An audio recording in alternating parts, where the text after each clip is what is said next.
Welcome to the Produce Moms Podcast, where we believe there is a produce mom in all of us.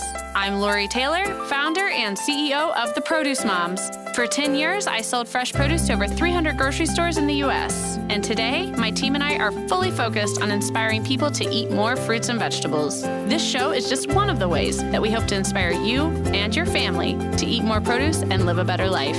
If you like what you're hearing on the podcast, join our community of almost 40,000 in all 50 states and over 30 countries by visiting theproducemoms.com/subscribe. And be sure to subscribe and leave us a review on iTunes. Thanks for being here. Enjoy today's show. Welcome back, everyone. Today on the Produce Moms Podcast, we are welcoming our first ever brother duo. Anyone who's spent some time around brothers, you know this is going to be an episode full of fun and probably some banter. I'm really looking forward to it. We are welcoming Jake and Case Samuel. They are fourth generation family owners at Sunrise Fresh. Sunrise Fresh is a dried fruit company out of California.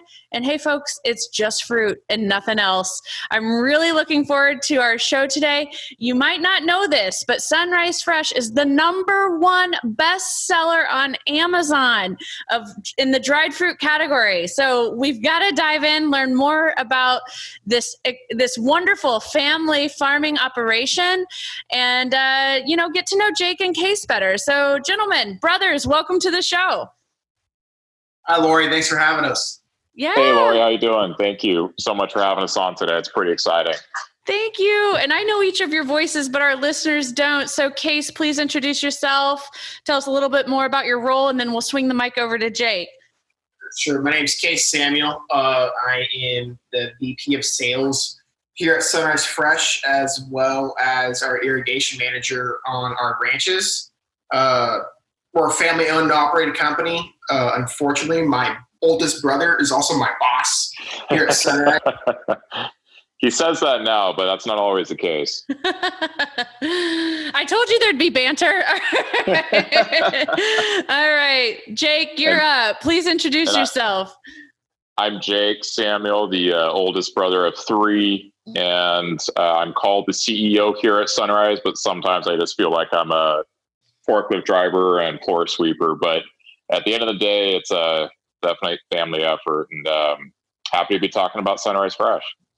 Great. We're really excited to tell this story. I'll tell you what, Case, I'm going to start with you to kick things off today. And you've done a great job of helping to elevate awareness of the good work your family and your extended family, everyone who's part of that Sunrise Fresh family, the good work that you all are doing. I've been following you on LinkedIn, was really looking forward to meeting you at Expo West. Of course, we all know that didn't happen due to the pandemic, but, please, Case, let's kick off the show today with you just telling us a little bit more about Sunrise Fresh and the family history. Sure, that's not a problem. I like hearing myself talk, so I'll jump right in. Yep. Starting off, if people in today's day and age of the COVID era, family businesses, if you didn't think it was hard, well, it's just getting harder. My family's backstory starts with my dad and my grandfather. In 2003, my dad wanted to get 10 cents more for his 10 cents more a pound for his fresh cherries.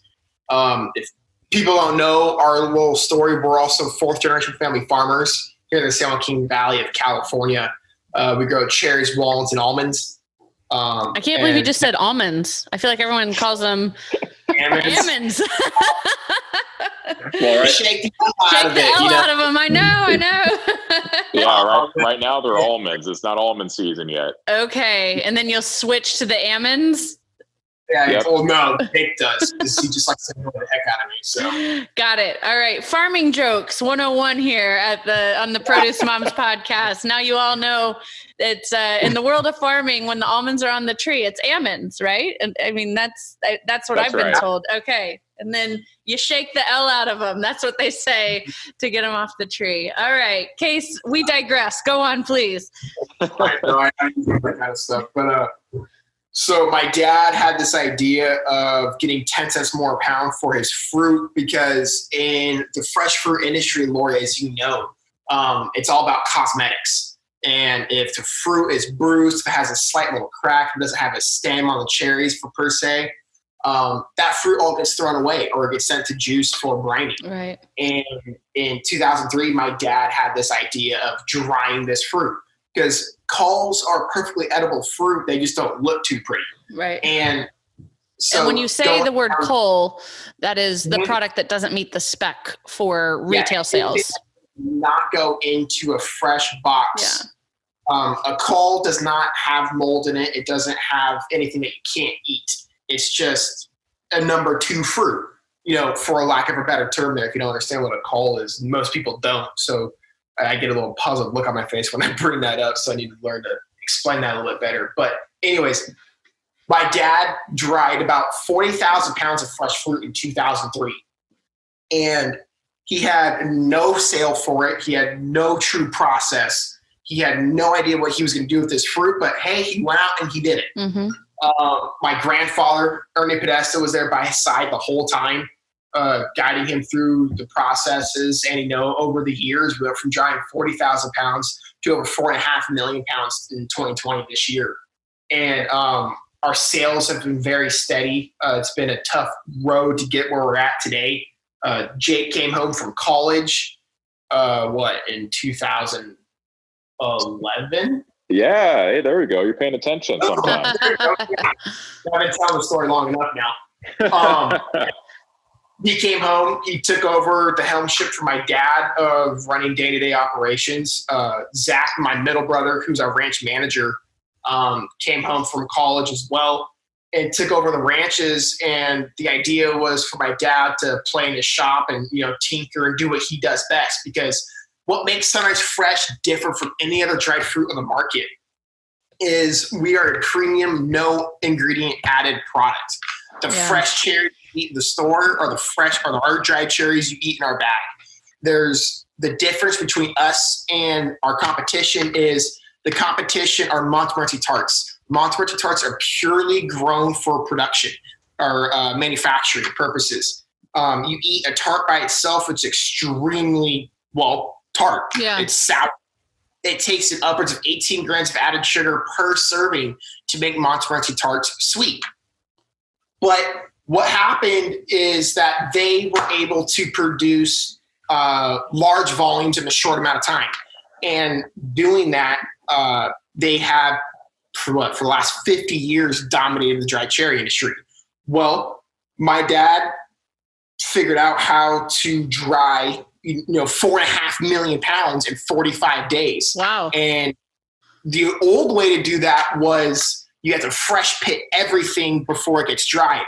Well, in order to dry 4.5 million pounds in 45 days, you have to have 100 inline pitters. And that's just not financially feasible and a logistic nightmare. Mm-hmm. So to heck with it. Let's dry the fruit with the pit and the stem still on. And that revolutionized our industry. It cut our costs down. We were able to retain all of our juice and nutrients longer because as you fresh pit a cherry, if it's sitting in the plastic bin, it's leaking syrup everywhere, you're losing all that good stuff you want. You're right.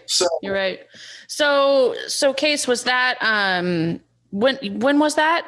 Where the process flipped by because of your family's innovation? 7. When was 2007 is when my dad dried our first pit and cherry together. Because prior to that, we were fresh pitting everything. Yeah, it's actually kind of a little quick funny story here. It wasn't funny at the time. Sure. In 2006, my dad woke up one night to our fruit dryer on fire. Oh, geez. And mind you, this was behind my parents' house, behind our shop. Today we're in a 60,000 square foot building warehouse, so our operation's grown slightly.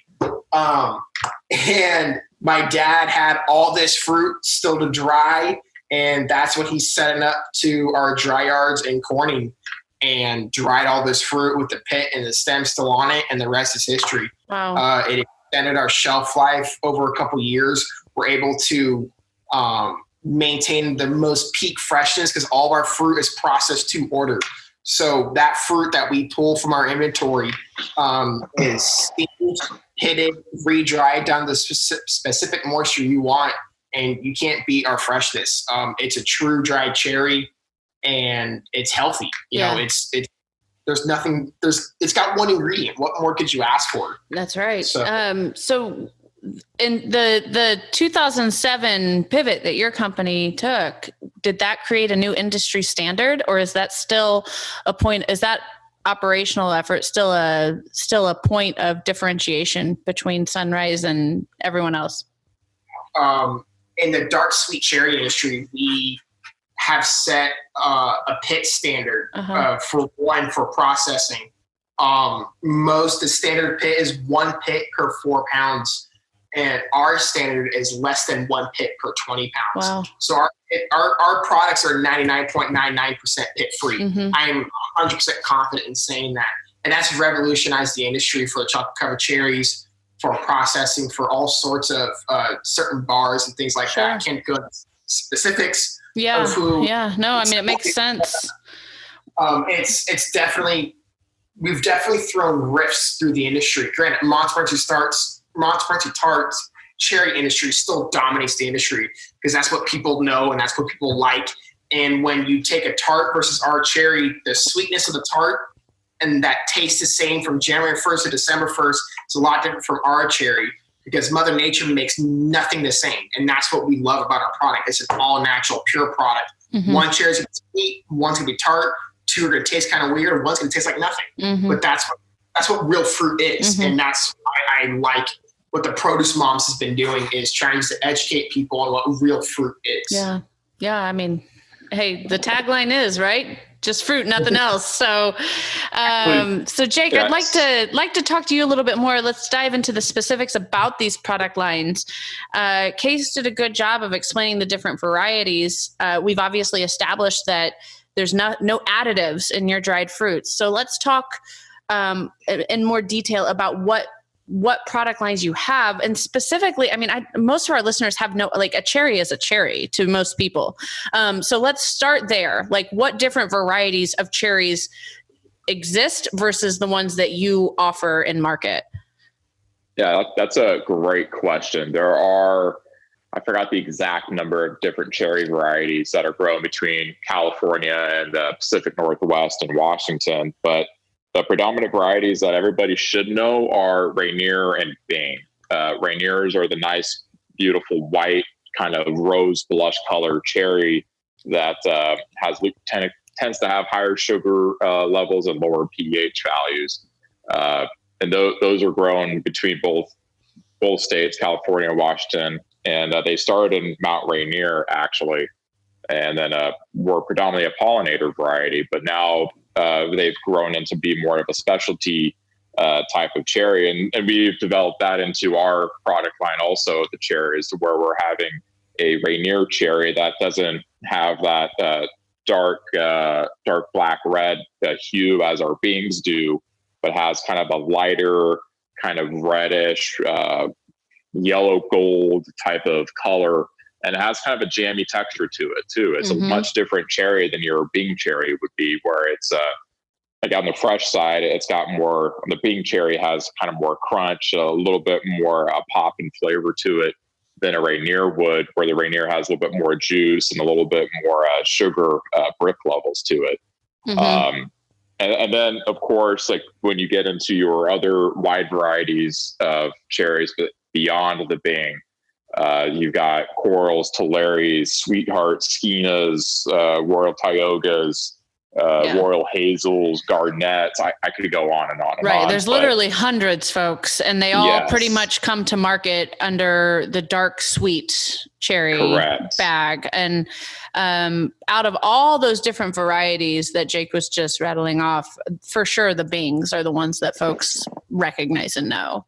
Oh, for sure. Bing is definitely still king. The cherry industry has spent decades in promoting Bing cherry, and it's the largest. It produces great, big, beautiful fruit, and it's well known.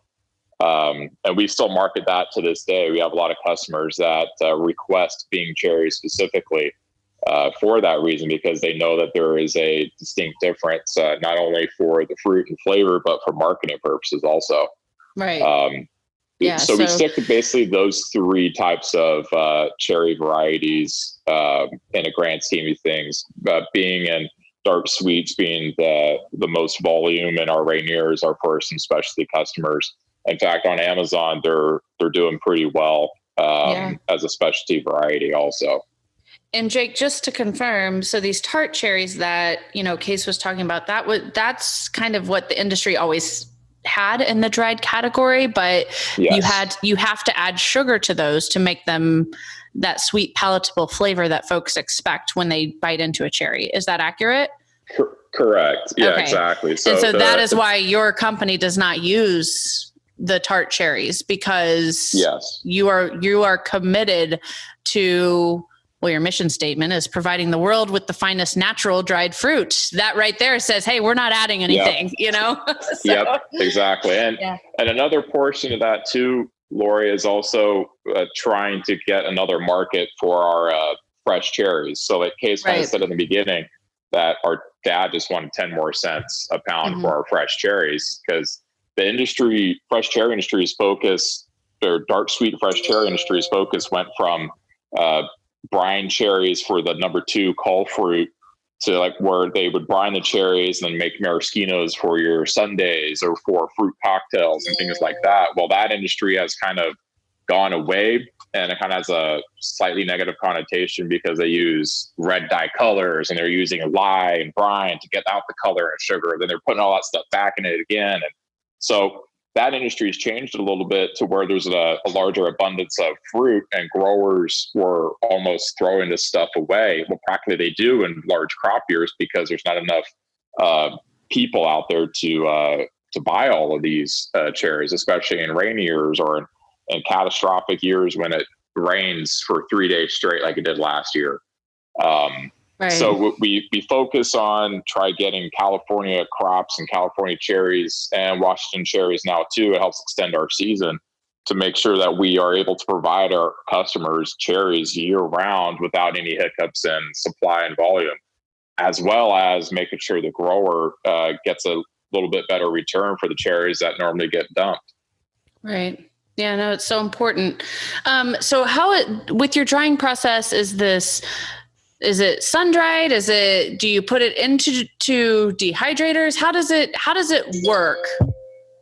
So we use a process that's forced air dried. Our company doesn't go down the sun drying method. I feel that kind of adds it's a different cost and a different product and a food safety concern also. So our focus is forced air tunnel drying, where we put the cherries onto drying trays and put them in a tunnel, 40-foot long tunnel, and then put hot air force hot air onto them for a period of time. So it's not necessarily like a flash drying, like a microwave type where you lose a lot of nutrients. It's slowly over time drying these cherries down to where they're maintaining all of their sugars, colors, and natural goodness of the cherry. And how long is that process? So like end to end, from the moment you harvest the cherry off the tree, and then how long does it take to dry a sunrise fresh cherry? So from the time that the fruit is harvested in the field, and it's done by hand still, by the way, you got to remember that these cherries are all picked by hand. Oh, it's a phenomenon in farming is cherries. I mean, and really, Jake, it's a novelty in the way that it's one of the last true seasonal items. There's an acute time of the year where fresh cherries are available. And that also it really strengthens your position in market. You know what I mean? With your dried product that's available year round. So very much so. Yeah. So carry on. Tell me I want to know this like fun fact about how long it takes. So the rule of thumb in packing fresh cherries is that you want the cherries to be harvested, cooled, packed, and shipped in the matter of 24 to 48 hours. So they want to cool the cherries down, and then they pack them, and then they're shipped on that 48th hour, and then they get to the stores or wherever they're going after that. Then after that 48-hour, 2 days, we pick the cherries up usually on the third day, and they're up on the dry yard. And then by the fourth day, they're getting dried. And by the fifth day, they're dried down completely to a natural condition state to where they can store for us in ambient temperatures for however long we need it to, until the customer's ready to order it. So it's about a 5-day, 6-day turnaround. Typically, we try to shorten that as much as we can to make sure that we're not having any other adverse effects, because the concept is the same as it is on the fresh market side. The quicker you get that cherry to market, the more ability you will have for a customer to come in and buy that fresh cherry and want to come back and buy that cherry again. So the reason being is that the quicker it's there, you have less mold. The cherry stems remain green. They're still pretty. Right. They're firm. All the great things are still there. The quicker it's at the store shelf. So same concept applies on our end. We want to get that fruit picked up so we don't have additional mold issues or soft or juicing, like Case was saying too earlier. It's a very quick process, and our dad doing what he did and able to get that process down and be able to do truckloads of these cherries on a daily basis is a magic key. Yeah, you know what they say, you can't rush nature. So it's to maintain the integrity of this process. I think it's actually quite honorable that it's a 5-day, deal. And it just speaks to what I've come to. The more folks that I meet in farming, the more amazed I am at how affordable our food is. It's just really, and that's one thing that motivates me to do what I do. I want people to understand exactly how much goes into, bringing this bag of dried cherries to your home. So, Case, let's talk a little bit more about that, the consumer journey and the incredible success that Sunrise Fresh has had, specifically with your direct consumer sales on Amazon. I mean, tell us more about that process and how you became the #1 dried fruit product on Amazon. And again, some of the tools and facts that you use in your efforts as, the marketing manager at Sunrise to help consumers understand why this product is superior and different. Yeah. Amazon. I'll start it off and say, if you're in the CPG industry in the NOSH category, natural, organic, sustainable, you need to be on Amazon. Mm-hmm. If you're not on Amazon and trying to push and sell your product and test new ideas, you're missing out on the largest D2C category in the nation and possibly in the world. Mm-hmm. We started selling on Amazon, over 7 years ago. My mom and dad, back when we were still trying to figure out what our brand was and who we were going to be in this marketplace, Amazon approached them when they had a unique opportunity to get started on a platform. And Amazon, my parents, I still remember to this day when my mom came to my room, was like, Case, we sold our first bag on Amazon. And that was over 7 years ago now. Yeah, that's a great moment.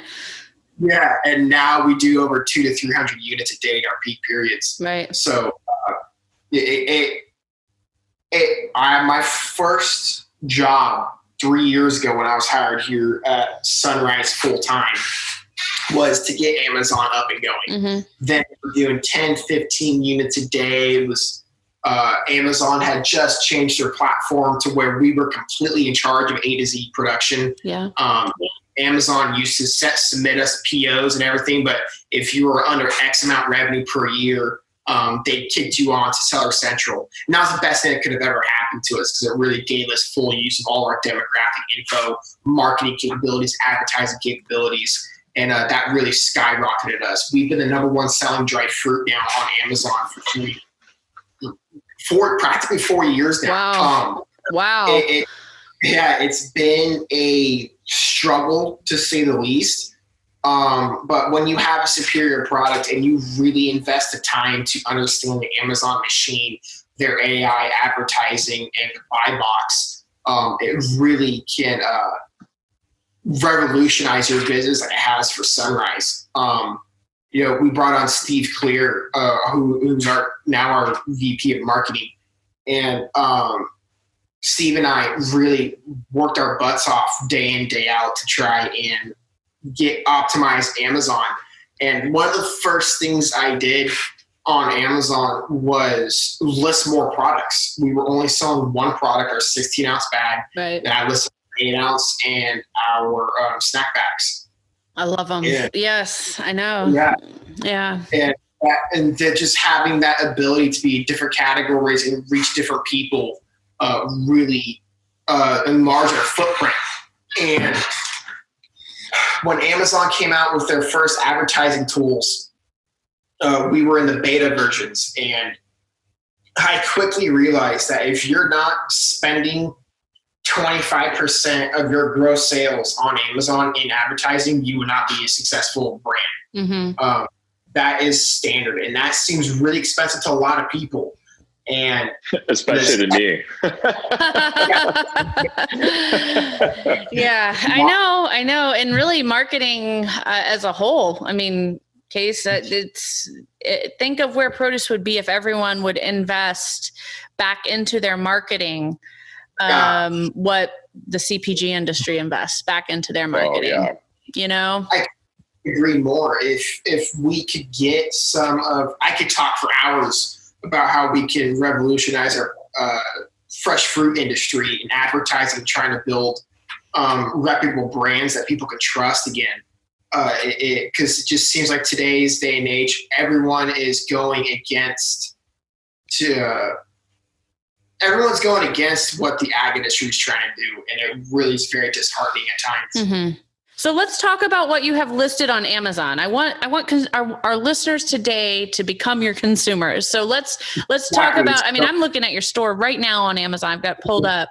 So the dark sweet cherries are certainly the item that we've talked the most about, that, as well as your like the dried cherries and the dried Rainier cherries. But it doesn't stop there, folks. So Case, tell us a little bit more about the other product lines that you offer. So on Amazon in November last year, we launched dried apples, dried peaches, dried blueberries, and dried pears. Mm-hmm.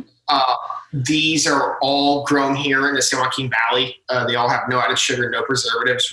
That's our entire line. It all has one ingredient.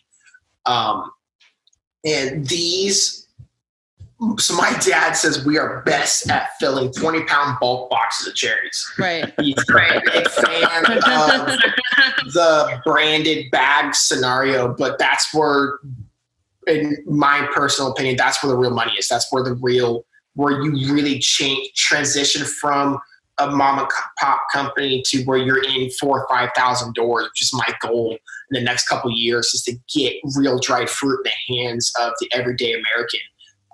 And it speaks for itself. These products have been on Amazon now since November last year, and we're the number one selling peach. We are the number one selling blueberry, and it depends on what day it is. We're the number one selling apple on Amazon.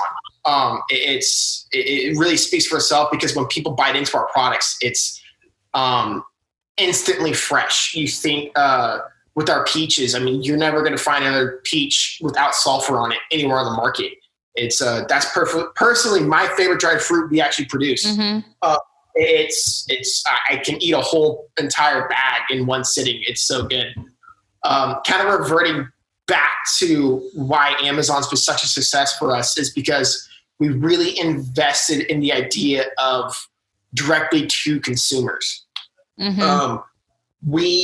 As I've said it before, we're a mom and pop shop. We don't have a massive marketing budget or a quote unquote war chest to get into retail and pay slotting fees and to afford all these massive expenses. So Amazon was an outlet for us to get our brand out there, get our products out there, and really prove to other people that our products will be successful in the CPG marketplace.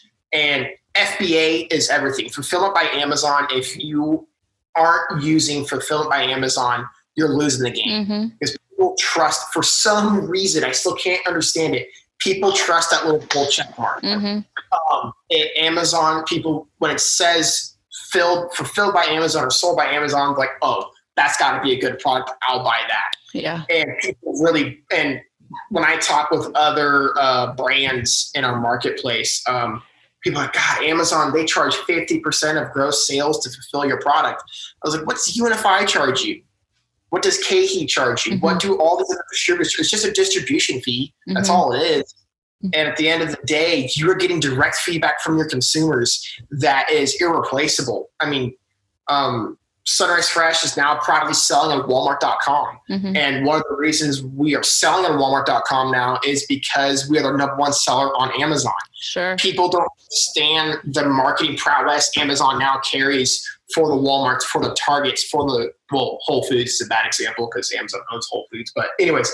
Yeah, we get it. You bring in the sales demographics and your sales histories of what you're doing on Amazon. And if you have very good numbers, that means something in today's day and age. 10 years ago, all you needed to say was bring in your sales data of selling in your local distributor, and then that would get you to doors. Right. It gives you more control, and it also gives you a direct line straight to the consumer.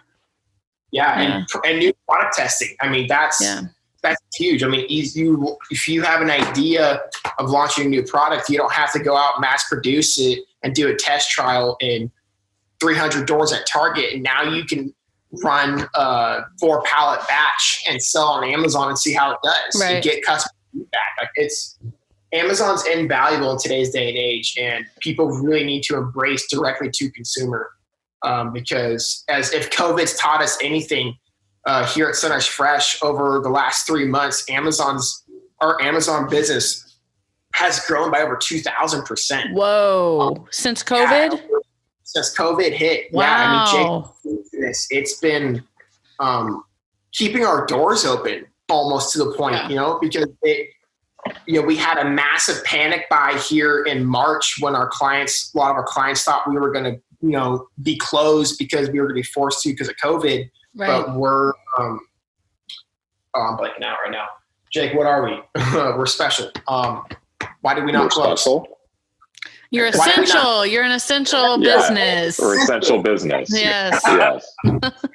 We're special. Yeah. We're special too, Case. Yes. Everybody is. So we had a massive rush buy in March, and then, that held a lot of our clients over until mid-June when they started buying again. But during that span, we were processing much bulk through, but we were bagging every day, almost running 2 shifts. We were so busy trying to keep up with the Amazon rush that people were doing. And it's really shifted the whole entire industry. And I don't think it's going to go. I don't think it's going to go away. No, I don't think it's going to go away. I think that those consumers will continue to seek you out online through the direct to consumer sales channels. So, let's talk to you a little bit now, Jake, about, product innovation. Like, how does product innovation work when you're in the world of dried fruits? Because it sounds, it's the adage that I think a lot of consumers have, or the mindset that a lot of consumers have, is kind of like how I said, well, a cherry's just a cherry. A piece of dried fruit is just a piece of dried fruit. And as someone focused on operations and 4th generation here at Sunrise Fresh, I'm sure that, you disagree with that sentiment. So I'd like to get, I'd like you to just share a little bit more about the innovation and how you get that fresh, natural product. Is it all in, what's your innovation process look like? Innovation is probably a word that gets used more around here in our office, a little bit more so recently than it did 5-6 years ago. It was more of just producing a good dried cherry and trying to educate the consumers on what our dried cherry products are. And we're still educating every single day to every single consumer. I couldn't tell you how many emails that I sent out to try to explain to our customers what our dried cherry really is. Like you're right, Lori, a lot of people think that a dried cherry is a dried cherry. Like, well, why isn't this cherry sweet? Like, well, because it's a natural product. And And that's kind of where the innovation's gone towards thinking about other things we could do with the cherries. Like what other products can we put ourselves into? Like it's not just a dried cherry. It's something so much more than that, to where they can go into a press bar, a paste bar, confectionaries, blends, trail mixes. There are so many applications for this. I was laughing the other day. I walked out of my office just frustrated as all get out, thinking like, God, I need to hire a microbiologist. I need a research and development team. I need a food scientist on staff. But right now you're talking to the three people I just listed off. That's Case and I, or those people trying to get out there and think about other things that we can do with the cherries and try to market that in a way to all the consumers. You're kind of all those things in one, though. Fourth generation farmers. I mean, you know enough about each of those categories to be, dangerous. So it's yes. Those are all critical needs in the day to day with farming. So undoubtedly, of course, we'd all we would like to expand at the Produce Moms to have just a Facebook specialist, just a copywriter, just a food photographer. But you know what? We have to wear a lot of hats, and so that's exactly right. Yeah, that's exactly right. Yeah.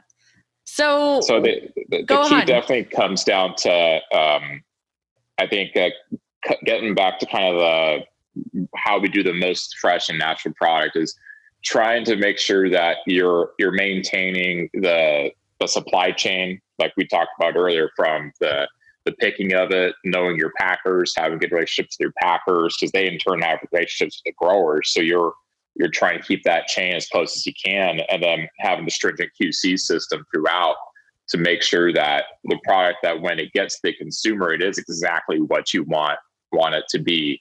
I can't tell you how many times that I shift off different lots that weren't up to our satisfaction, that weren't the best quality, the best tasting or anything.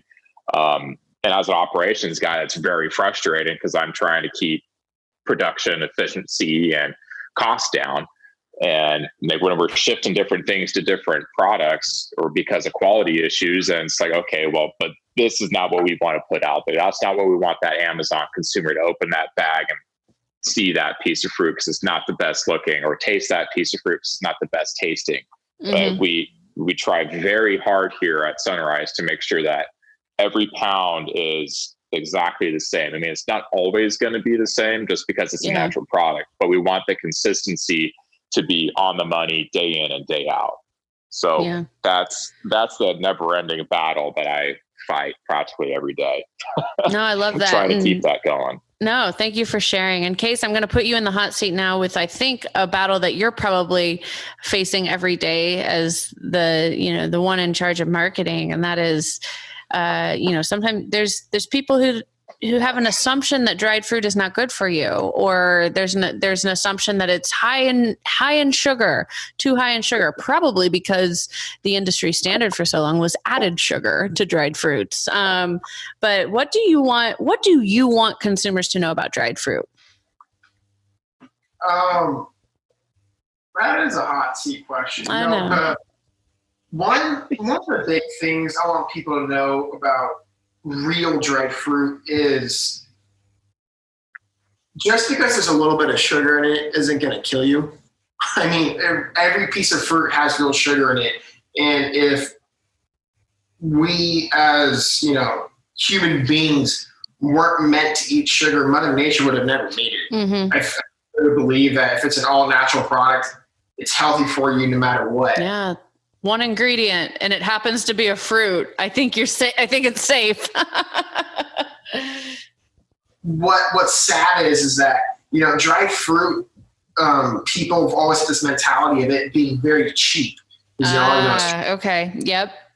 So that's the crux of it. Because when you take, for example, when you dry a blueberry down, the average drying ratio is 10 fresh pounds to 1 dried pound. So your ratios there of recouping your investment into your cost of goods is pretty high. And that's why our dried blueberries at Amazon sell for such a high price, because we're not adding weight back to that to get that ratio down to an 8-to-1 or a 7-to-1 ratio. And that's where that sugar came in. People were adding that sugar in because it's cheap weight. When it comes down to it, you're selling weight. And that sugar brought your ratios down, brought your input costs down, and so then you had a cheap product on the market that everyone would love because sugar's addicting. I like sugar. I like having added sugar in my coffee in the morning. But dried fruit has gotten almost a negative connotation because the industry standard for the last 50 years was getting your input costs down, and the only way you could do that was adding liquid cane sugar. Yeah. And no, it definitely has affected the consumer perception from, it's just speaking anecdotally from the two-way conversations we have at the Produce Moms with our audience. There is that negative connotation around it, which is why, frankly, I was so excited about today's episode. Is we've got to help people understand the integrity of, the dried fruit products that you're bringing to market. So it's so important that you bring that up. Yeah, exactly. I appreciate that. And people also real. So I get a kick out of this. So I'll be like cruising through LinkedIn and I'll see a post or something about someone who's like an all natural blogger or they try an influencer. But then they'll give someone a bad review because their products are so expensive, but it's all 100% natural. So if you can afford it, buy it. What people don't understand is real things are expensive. Like when you pay $255 for designer jeans, but you won't pay $2.95 a bag for 100% pure fruit. I mean, come on! It's just a perception shift. I mean, we've done studies at the Produce Moms where we have done the unit cost per pound. Like if you compare the per pound cost of fruits and vegetables to, let's use a center store item favorite, like a box of Pop-Tarts or a pound of, or a bag of potato chips or whatever. The proof is in the data. Like you're getting much more for your money, both nutritionally as well as in your tonnage of your food, typically for the dollars spent. So it's it's you're not going to have a problem with that sentiment here in this space. We our pillars at the Produce Moms, we believe that fruits and vegetables are delicious, nutritious, convenient, and affordable. And I put those pillars together in 2012 when I took the blog online and made it public. And still today, all of our content and everything we do drives awareness and truth back to those 4 pillars: delicious, nutritious, convenient, and affordable. And my goodness, your product fits that so well. So I'd like to kind of do a round robin here of three real life scenarios where you eat Sunrise Fresh. So this will be kind of like a quick fire round robin. So I'll start. The 3 ways I use your products, because you gentlemen were kind enough to send me some samples when we first met, which Steve was instrumental in that. I know, Case, you mentioned him earlier. So Steve, thank you for the introduction to this wonderful family and product. But the way I have enjoyed my Sunrise Fresh cherries primarily, but I like all the product lines. Charcuterie boards. Oh my gosh. It's a must. Yes. That would have been my go-to. Oh, well, you can still say it. All right. Charcuterie boards. It's a fruit snack substitute for my children. And it's a recovery snack that I can put in like my running belt, or if I'm doing like an endurance run on my, or cycling session on my Peloton, like if I'm doing a 90-minute ride, I will just put those in there, and that's what I snack on. So charcuterie board, fruit snack substitute, and mom fuel when working out. That's awesome. All right, you're up. Jake, your turn. Your 3. Oh, shoot. I'm a sucker for chocolate sometimes. Not all the time, but like when you get that little bit of a sweet tooth, yes, the chocolate covered cherries are bomb. Mm-hmm. Years ago, our mom and dad both, they did chocolate covered cherries, dark chocolate cherries, yogurt covered cherries. And we were kids then, and they'd always get mad at us for eating their product. So I definitely enjoyed that. There's some new stuff out there, like usually some like a press bar. I like seeing the cherries added into something else. So there's some fun stuff like that. And then like I'm in my office, instead of going for a soda or a candy bar, like sometimes we have those lying around, but I usually grab a 1 ounce bag and crunch on that. That kind of helps my my snack time flavoring meeting. That's great. Good. All right, Case, are you up? Yeah, no, that's not a problem. I used, prior to my life of being an ag, I thought I was going to be a professional baseball player.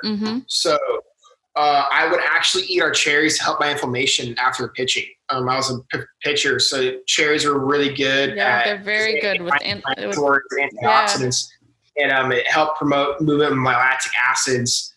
So I use those for that. My wife likes to cook with our cherries and make cherry glazes for my steaks I barbecue. Oh my gosh, I need her recipe. Yeah. I'm a Midwest girl. There's nothing better than a good steak, and especially with a good glaze. Okay, carry on. And then I have a lot of good friends who are pretty avid hunters, and they will carry instant oats and add our blueberries or add our cherries into their oatmeal. Yeah. And, that's really the main three that I like to use them for, but also just for snacking on the go. Instead of grabbing the 8 Skittles or the bag of peanut M&Ms, which I'm a massive sucker for, you can grab our fruits. They're just as sweet, but they're 10 times better for you. Hey, yeah. Like I said, I can satisfy my kids' desire for fruit snacks by giving them this. And what an amazing shift that moms can make in their household. I encourage everyone to check it out. Yeah. It's my gosh, when you can get your kids going from fruit snacks to real fruit, you win today, Mom, you win. So, all right. Well, gentlemen, that we are really at the end of our show. I've enjoyed it. I had an absolute blast, between the banter and the storytelling and just the passion and your approachability. I mean, anytime you can hear from the folks behind the brand, and there's a charisma and a down to earthness that you both, exude. I like it as a consumer. I love hearing from, I love it when the people behind the brands I love are, the same type of characteristics that I look for in my friends and loved ones. So it's been a great episode. And I think that everyone probably has fallen in love with this brand the way I have after listening. So let's talk about what's next for Sunrise Fresh. Jake, we'll let you kind of wrap that up, and then we'll get into our final goodbyes. Sure thing. What's coming up next? We are working on a couple nut blends with our cherries. In particular, we're going to be hopefully rolling out sometime in the near distant future, depending on what COVID-19 has to say about it, with a walnut cherry blend with a little bit of a Himalayan salt on the cherries, kind of adding that sweet and salty flavor and that good healthy snack of a walnut, since walnuts have great omega-3 fatty acids and good for heart health and so many other things. So we've been in R&D on that, and so stay tuned for that. Just add a glass of California Chardonnay, folks, and it's perfect. Oh yeah, you betcha. That sounds great. No, I'm excited for that. That's like two of my favorite things. I love walnuts too, and they're like iconic California food as well. Exactly. So, exactly. Yeah. That was our drive behind it. Is we've had that as a family snack for years, and it never really dawned on us until Case was pondering one day, and he goes, "Hey, we need to do this." And I'm thinking, "Oh no, another R&D thing." Awesome. I might be a little sarcastic there, but it's just so much work that goes into it. It's not just like launching a new single item like we've done in the past. There's a lot more into it. So we're excited about it though, and there's a lot of new stuff coming with that too. It's a great little snacking item, so it's exciting stuff. Looking forward to that. Congratulations. And for all of our listeners, you guys, please check out sunrisefresh.com. Case, Jake, I'm so glad you were a part of our show and that you shared some time with us today. We have the tradition on the Produce Moms podcast. Our guests actually get the final goodbye and the last word. So I'll swing the mic back to Case and Jake if you want to overtalk him. I mean, you are the boss. You can get the final words. All right. So Case, but by all means, please sign us off. Thank you, guys. All righty. Lori, thank you for having us on the Produce Moms. Everyone, go check them out. I mean, you're obviously listening to it right now, but I couldn't be happier to be on this podcast, and I love everything Lori does. So from everyone here at Sunrise Fresh, thank you, stay safe, and hopefully you enjoy our dried fruits quite soon. That's a wrap. I echo those sentiments. Go for it. Well, there you go. Okay. Look at you cutting me off. All right. Yeah. I need the last word, Lori. There you go. Thanks for joining us on this episode of the Produce Moms podcast. If you or someone you know would like to be a featured guest, just send an email to lori@theproducemoms.com. We know there is a produce mom in you because there's a produce mom in all of us. Join our community on Facebook and all social platforms. Help us change the way America eats. Thanks again for listening, and we'll see you next time.